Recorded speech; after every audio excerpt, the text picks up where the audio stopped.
ये कहानी एक ऐसे खौफनाक कत्ल की है जिसने प्यार जैसे पवित्र बंधन को भी तार तार कर दिया। एक जमाने में लोग मोहब्बत में अपनी जान तक दे देते थे, लेकिन आज के जमाने में मोहब्बत कभी फ्रिज में पाई जाती है, कभी ड्रम में तो कभी सूटकेस में। ऐसे ही इस खूनी कहानी की शुरुआत होती है बेंगलुरु के हुलिमाऊ इलाके से।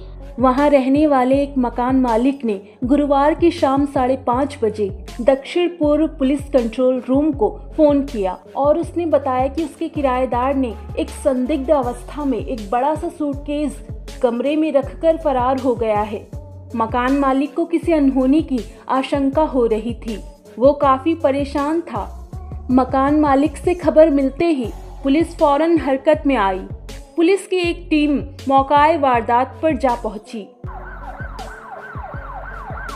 जहां वो मकान मालिक पहले से ही पुलिस का इंतजार कर रहा था।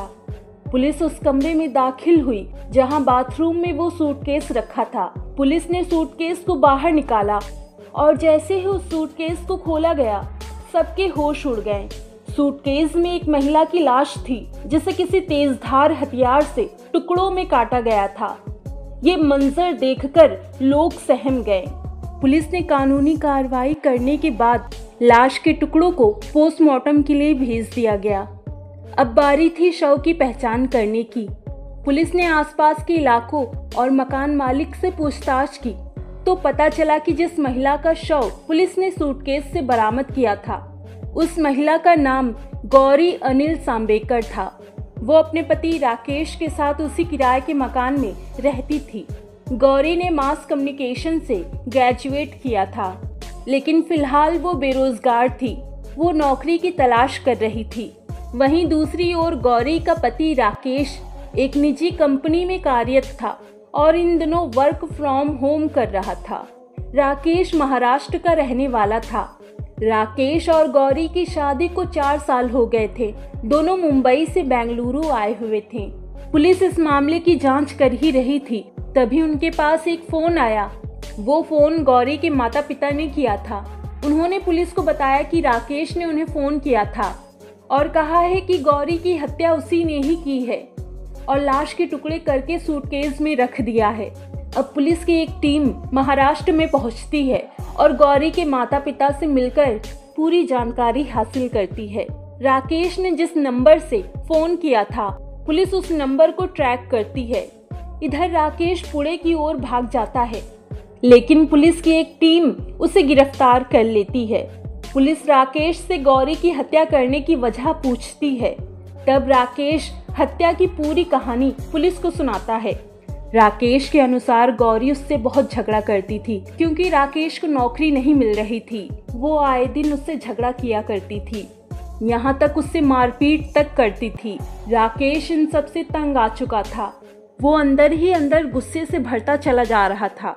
गुरुवार यानी 27 मार्च को भी राकेश और गौरी के बीच जबरदस्त झगड़ा हुआ था। दोनों की आवाजें भी कमरे से बाहर आ रही थी। दोनों के बीच बहस इतनी बढ़ गई कि गुस्से में आकर राकेश ने अचानक घर में रखा एक तेजधार चाकू गौरी के पेट में घोंप दिया। उसका गुस्सा यहीं नहीं थमा। इसके बाद उसने उसी तेजधार हथियार से गौरी का गला रेतकर उसे मौत के घाट उतार दिया। कत्ल के बाद वो शांत बैठ गया और लाश को ठिकाने लगाने के बारे में सोचने लगा। इसी दौरान उसकी नज़र कमरे में रखे एक बड़े से सूटकेस पर गई। बस तभी उसके शैतानी दिमाग में लाश के टुकड़े करने का आइडिया आया और उसने गौरी की लाश को बाथरूम में ले जाकर उसके टुकड़े टुकड़े कर दिए और फिर उन टुकड़ों को उस बड़े ट्रैवल सूटकेस में ठूस दिया। मगर राकेश उस सूटकेस को कहीं ले जाने के बजाय बाथरूम में ही छोड़कर फरार हो गया। राकेश के अनुसार वो गौरी को नहीं मारना चाहता था, लेकिन वो दिन रात उसे बेइज्जत करती थी। इसी वजह से उसने गौरी की हत्या कर दी। इस पूरे मामले का खुलासा होने के बाद पुलिस ने गौरी के शव को उसके परिवार वालों को सौंप दिया और गौरी के शव का अंतिम संस्कार कर दिया गया।